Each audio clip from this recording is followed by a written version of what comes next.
Welcome back to the Create Harmony podcast. Let me tell you what we're all about. So at Create Harmony, we are elevating the pursuit of peacemaking, and we're highlighting the voices of fellow peacemakers. We do that through conversations, listening to their stories, and learning about their simple practices. And that helps us explore the rhythms that really nurture peace. Peace within us, peace between us, and in all the communities that we call home. We like to live in step with the rhythms of nature, and we pay attention to the seasons and all of the ways that the seasons shape us. So this summer, we're in the summer season right now, and this summer we're doing a thorough examination of hobbies. We are talking to all sorts of different people about their own hobbies, the hobbies they love, and discussing how the pursuit of these interests is a form of rest and how it can restore us to get back to all the meaningful work that we do in life. Now, one thing I'll mention here is that we've decided to adapt our rhythm of releasing episodes this summer in order to free up some time for our team to explore some of our own hobbies and some more upcoming content. So our episodes usually release every week, but this summer we will drop an episode every other week. And that'll give you a chance to pursue some of your interests this summer in between listening to us. So now let's tune in to our hobby conversation for this week. And today we have Emily Jolley, who is a big time reader and often puts lots and lots of books and interesting things on her social media. So we are going to talk with her about her love of reading. So welcome, Emily. Hi, good morning. It's good to see you. Thanks. Good to see you too. So tell us a little bit about have you always been a reader? Have you done that all your life, or how you kind of got into it? Yes, I have always been a reader. I feel like during college, I majored in history and political science. And so we had a lot of class reading we had to do. So I kind of took a break from reading for pleasure for a little bit. But I mean, as a child in the car, I always had a book in my hand. My mom always took us to the library to stock up, especially during the summer when we had more time. But I really have always been a reader. I was a really big series reader as a kid. And now I read just about anything I can get my hands on. I like romantasy, I like historical fiction, I like mysteries, but I find it's a good thing to kind of fit in to the busy schedule with kids and all their sports and activities and, trying to keep house and everything. It's a good kind of quick thing that you can sit down and jump right into as opposed to picking up your phone and scrolling or something like that. I love that. That's great. And I also have always been a reader, and I just remember how exciting it was to go to the library and get, a new book and open it and now I read mostly on my Kindle, Mm. but I just love that feeling. And I have great memories of taking my own children to the library in the summer and figuring out what we're going to read. So how do you choose what you're going to read This next? is the biggest question because my TBR can get really Yes. big. Do you have a huge stack I like have me? a huge stack. I follow a lot of readers and like Bookstagram accounts on social media. I constantly am looking for like what new releases are coming out. Quail Ridge Books does a really great job of kind of telling you every Tuesday what their new releases are going to be. I'm a Book of the Month subscriber, and so each month they have five Okay. to seven titles you can choose from. So I always choose at least one, and I'm known to add a few extras to my box sometimes as well. So really, it's just a matter of kind of what books people are talking about, what books I'm interested in, and I'm a mood reader too. So kind of what I have the time for right now in the summer, with the kind of busy schedule, being on vacation and work being kind of different than usual. I'm reading a lot of romances that are easy to get into. In the fall, I love a thriller or a mystery, something kind of more cozy. So it just really, I have too many books that I'm trying to read, but, choosing based on mood and kind of the time I have. If I don't sometimes a fantasy may not be the right choice if you don't have, an hour to jump in and really get into the story. If you only have 15, 20 minutes, you might have to pick something else. Yeah, I agree. I like to read. I'm really big into historical fiction or books about different cultures. I mean, I think reading is kind of our avenue to learn about the world and to be curious about all sorts of different things.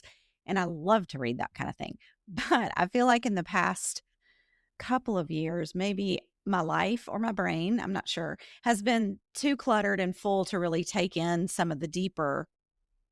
I find myself reading a little lighter things at this life stage. Sure. I don't Yeah. know if it's just because the state of the world is heavy enough, or I'm not sure, but I do relate to the idea of you pick what you read based on the season you're in, the actual season of the year and the season of your life that you're in. So, Right.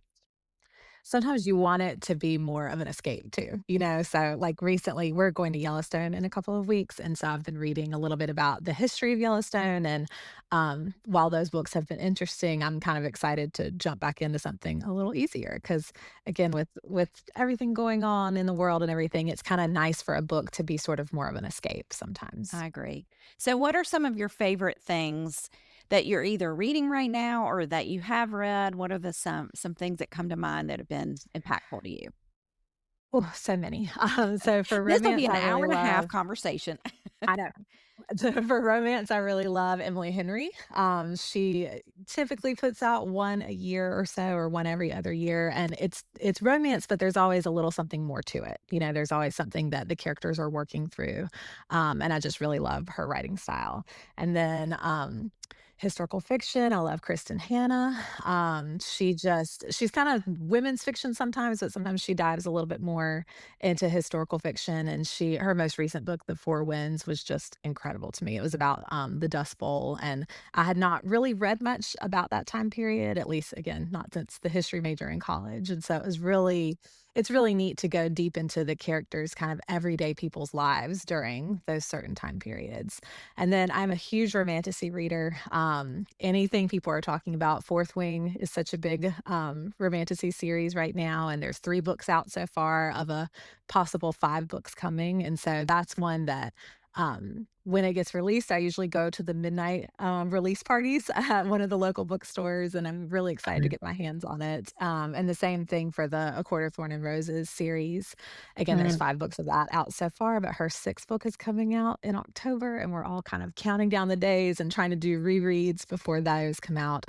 That's by Sarah J. Maas, and she is sort of the queen of the romantasy world right now. Yes, I read those, and I remember when people talked about them at first, and they said they were books about fairies, and I was like, "Well, I don't know how I'm gonna like that," but Yeah, you didn't necessarily think you'd be into it, but it gets interesting really quickly. yeah, but then when you get into it, it's cool, I liked it. I really enjoyed it. I think I've read all 4 or 5. I've read the ones that are out. Yeah, there's 5 out so far, but 6 is coming in October, and then 7 is coming in January. So it's very, we're gonna be stacked Oh, wow.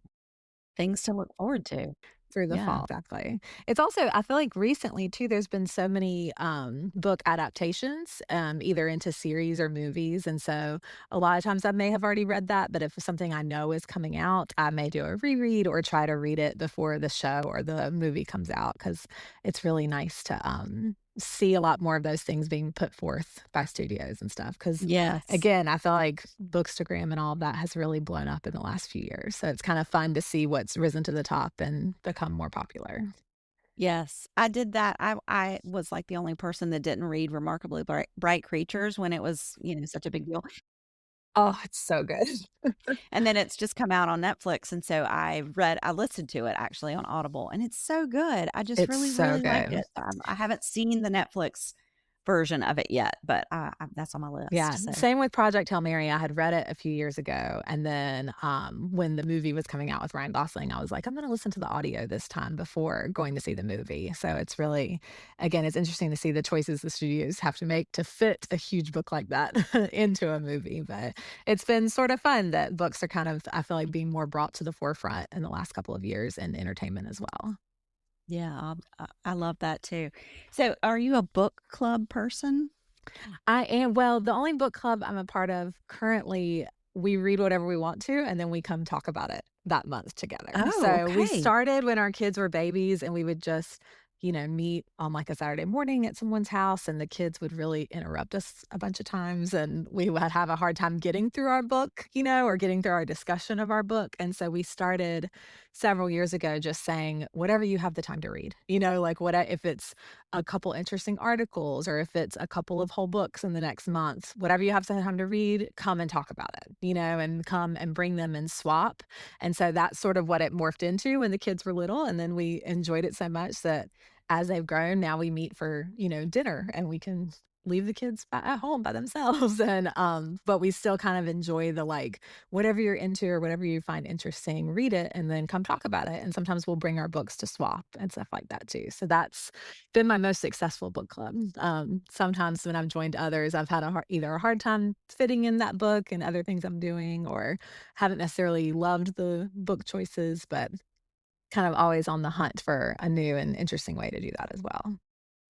Yeah, I love that idea. I had not heard about doing it that way, and I really like it because I'm a really slow reader, and, I mean, my husband always laughs 'cause we typically read before bed every night, and he always laughs that I will, am usually so tired that's like, "Well, you read that paragraph and now you're turning it closing the book."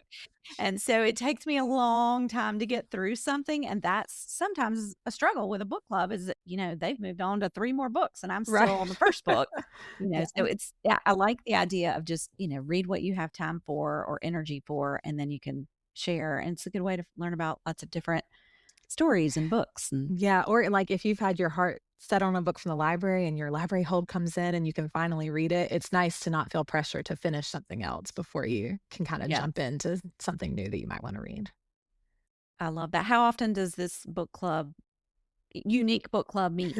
We're about every other month right now. We strive for every Okay. month, but, I mean, especially in the summer and then with holidays, we usually kinda skip a couple of months here and there, but we try to do it every other month.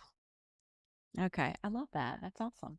So, do you have advice for anybody who's not really a reader but kind of wants to get into it? Is there anything that you would advise on that? Yeah, a couple of things. Put down your phone. First of all, I feel like it eats way more That's the time. first thing. It eats way more time than people realize. And I mean, even if it's only 10 minutes here and there, you have a couple of those instances during the day where maybe you pick up a book instead. I would say try to make it a family hobby too. I love what you said about you and your husband reading before bed. It's a nice way to wind down for the night. But, at least with kids in elementary school, they're trying to get them to read 20 minutes, a day as part of their homework. And so sit on the couch and read with them. I know as moms, it's so hard to sit down sometimes because there's always other things on your mind and other things you could be doing. But I find the kids will actually do the 20 minutes and will, enjoy it more, if you can find a way to kind of sit with them and kind of make it like more of a family activity as well. Mhm. And just, I mean, get started and read what you like, don't feel pressured to read the hot new book that's out or to read something that's good, you think is better for your brain or whatever it is. Like, don't make it another task to complete, because I feel like that's the biggest thing, is that we all have, so many things we have to do. So make sure you're reading something that you like, that sounds fun. That's really the easiest way to get back into it, I think, rather than trying to put pressure on reading the next big thing, or reading to actually learn something. Like, make sure you're using it as an actual hobby and you're finding enjoyment from that as well. Yeah, I love that. That's definitely the vibe of the conversations we're having this summer is do things that bring you a little piece of joy and then it is restful. It's not a chore, it's not a task, it's not a to-do. And I love to read. It's a great hobby, but I have had times where it did feel like, "Oh gosh, I don't wanna finish this book," So And put so I it like down, the pick up something else. yeah, Like, I do that was gonna be my next question is where do you stand on do you have to finish the Oh, book? not at all. I feel like I used to think I had to, and I used to kind of like set a goal, maybe even for how many books I would read in a month or a year. And now I'm just much more free with it. Like, if you don't like it, I mean, maybe give it 75 pages, even 100 pages. But if you're just not into it, even if your book club is reading it, put it down. Like, feel free to move on. It should be fun and it should be a hobby. There's so many things about life that maybe aren't fun or that we have to do, or responsibilities, and reading really should just be about pleasure. It shouldn't be, again, another task or thing on your checklist you feel like you have to check off. That is great. I love that. Here is anybody listening to this, we are giving you permission to put down the book because there's so many different things you can read. There's so much new that comes out all the time Right. that you can pick up a new book and do something different. So I like that idea. Um, so Maddie Maddie is she my oldest is 12, and she was like, "Are you gonna tell them how much we like to read or, like, what we like to read?" And I was like, "Maybe we'll have to see what she asks." Because so what do they like to read? What do your girls like to read? again, the girls are really into it now too, which is so fun to see. It feels like all the work you did as a parent, reading to them and putting books in their hands and stuff is, like, finally paying off, which is really nice.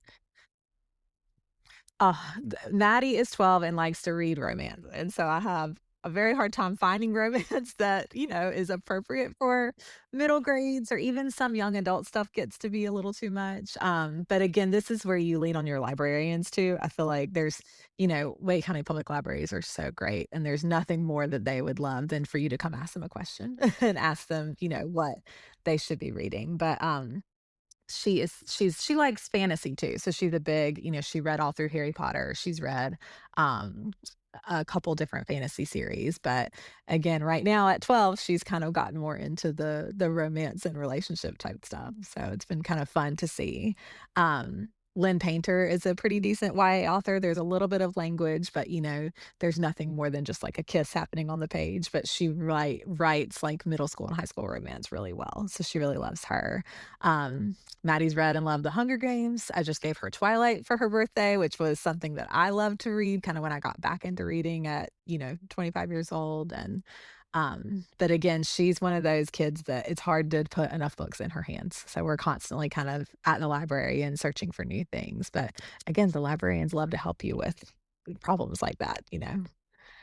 That's a great piece of advice that we often forget about is that that's what they're Mhm. there for. They're there to Yeah. help you figure out how to find the right fit. And I know that a lot of parents are going to resonate with that because I do remember when my kids were coming along that their reading acumen, their ability to read was beyond maybe whatever the content was. Right. And then what? Then what do you don't want them to be reading about, some of the more salacious things. Yeah, and you can't do everything, I mean, we have to be on top of, like, what they're doing online and, like, on their homework and just schedules and laundry and all the things, and so, again, lean on those professionals that kinda know what they're doing and know what they're talking about for good suggestions, and then also, I use Common Sense Media a lot as well, where you can search for something on their site, and it'll kinda tell you an appropriate age range, and if it's something that she wants to read or watch and, you can check there and say, "Okay, maybe not right now." Like, maybe when you get a little bit older, we can do that kinda thing too. Yeah, that's a great tip too. That's a very, very helpful because I just do remember that being an issue for my kids. So do you track what you read? Like, are you a Goodreads person? Do you put things or is that in too much structure? Not really. I go back and forth on it. I've used Goodreads before. It is owned through Amazon, which I don't love, and so I don't always love necessarily giving out way more data than we already do about what we're reading and what we like and all of that. I will sometimes look up a Goodreads rating on a book if I'm thinking about, reserving it from the library or buying it. Storygraph is another good tracker that a lot of people use, and I've tried that, but I'm not super type A about it, so I don't necessarily, constantly kind of write down or wanna list out or review every single thing that I've read. A lot of times I will post about it on Instagram, especially if I thought it was a really good read or I really enjoyed it, just to share with my friends and family, about what I've been reading, but that's pretty much as far as I go with it. That's awesome. I love that. I do use Goodreads some, but only mostly I use it because when I'm somewhere and somebody says, "Oh, I've been reading this, da, da, da," and Mm, then I'm never mhm. gonna remember that, like, I don't I'm not gonna be able to track Sure, that, yeah. so I just use it, but I like the other options to use to track what my Yeah, I usually just type in a yeah. note, like, on my phone what somebody suggests, or I'll go ahead and reserve it from the library, and then, sometimes you're so far back on the wait list that when it comes up, you're like, "Oh, I don't even remember reserving this or what this was about." So, yeah. Yeah, I didn't even know I wanted this. Yeah, I love that. So do you have any other tips or ideas or things about reading that you can share with us as hobby readers? Yeah, again, follow some people on Instagram, make sure you're curating and building your feed for what's actually helpful for you and what you want to see. Beach Reads and Bubbly is one of my favorite kind of bookish follows, and she does mostly romance, but and kind of the lighter fare, but she'll always like pair a cocktail with it that she's making or something fun like that. And she talks about books constantly. She's a really fast reader, and she is helpful because she'll sometimes read ARCs or the advanced readers copies and kind of tell you about a book before it's coming out, which is really great because then you can kind of jump on it and be one of the first ones in line for that. Um, Other than that, again, utilize your librarians. During COVID, I did this a lot, but the librarians can put together a book bag for you. You just fill out a few simple questions about what you've liked to read in the past, or maybe authors that you have read and loved, and they'll find some similar titles for you and they can set them aside and put them in a bag and Oh, go ahead and check them out for you. So you can just go pick them up. So it's not, it doesn't take very long to go run that errand. But those are probably the two ways that I've kind of found what I've loved reading the most. yeah, I love that idea because it's kind of like a little surprise, like a little gift bag for yourself that you get Yes, to and you didn't have to, escape like, do the into. work of reading through and picking them all out. They're like, "Oh, we know you like Emily Henry. Well, here's some similar titles to that." Or, "You love a thriller or a mystery. Like, here's some good" even backlist titles that maybe came out 10 years ago that you weren't reading as much then that you may have missed. So, it's a really great way to see what's out there. So, is there anything that you don't enjoy reading? Um Not really. Maddie and I joke about how we never read books written by men very often. I mean, I don't love Okay. I've enjoyed in the past, like Sean Grisham or Peter Swanson or some of those just like serial mystery type things, but I don't find myself gravitating towards that stuff much anymore. Maybe it'll come back around. The good thing about some of those is that they write so many books that they're really readily available. But I love what's new, and maybe that can be a problem because I buy too many books sometimes, but I love knowing what people are talking about and kind of reading, what everybody else is reading and kind of being part of that conversation. So, but yeah, in terms of don't like, I like a little bit of everything, and it's good to have variety. If you read too many thrillers in a row, then it's like, well, I know what's going to happen here, so it's good to sort of change it up and mix it up. Yeah. Are you a nonfiction reader as well, or is mostly fiction?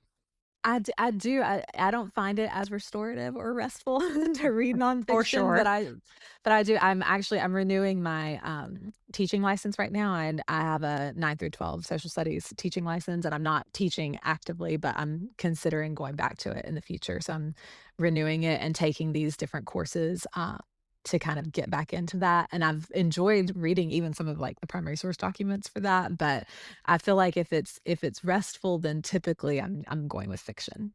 So Okay, fair. I get that. And so then when you get ready, you've said you use the library a lot, so this might not be an mhm. issue for you, but when you get ready to clean out books, do you have methods there, or are you like me with all the books everywhere? Oh, this is a big issue. I Yeah, they're everywhere, but also we have a couple little free libraries in our neighborhood that I love to try to drop ones off, and then I have a neighbor down the street who I love. Her name is Miss Bev, and she's 88, and she's a huge reader, and so we'll trade books back and forth also. But I mean, if it's really pretty and looks pretty on the shelf, I keep it.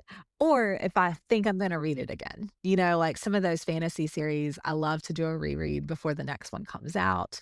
Or, like, Elaine Hildebrand writes a lot of beach reads, and they're all set in Nantucket, and sometimes I'll grab one of those, even if I've read it before, to kinda take on a vacation with us. So if I really loved it, Yeah. I keep it.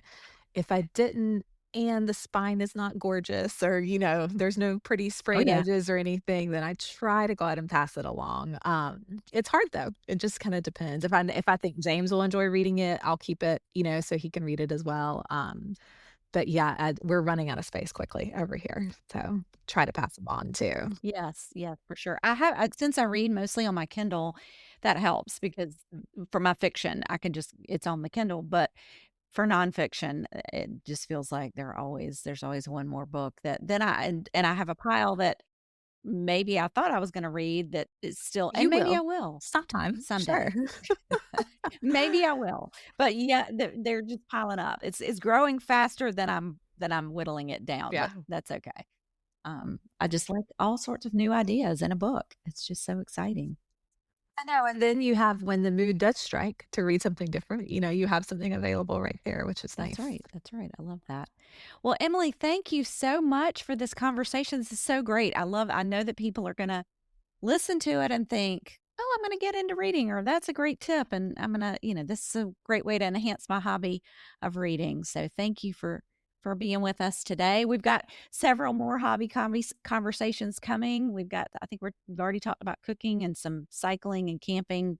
Um, and then we're going to talk about gardening, and I can't quite figure out how to make puzzle. I love jigsaw puzzles, but that doesn't seem like an interesting conversation. So if you have ideas about that, reach out to me. Yeah. I mean, maybe. I don't think I've puzzled since COVID. We puzzled a lot during COVID, but, I haven't picked one up since then, but maybe I should, with an audiobook perhaps while you're listening. That sounds like could be a good combination. But thank you so much for having me. It's been a pleasure talking to you today. Thank you. This has been great. Thanks so much.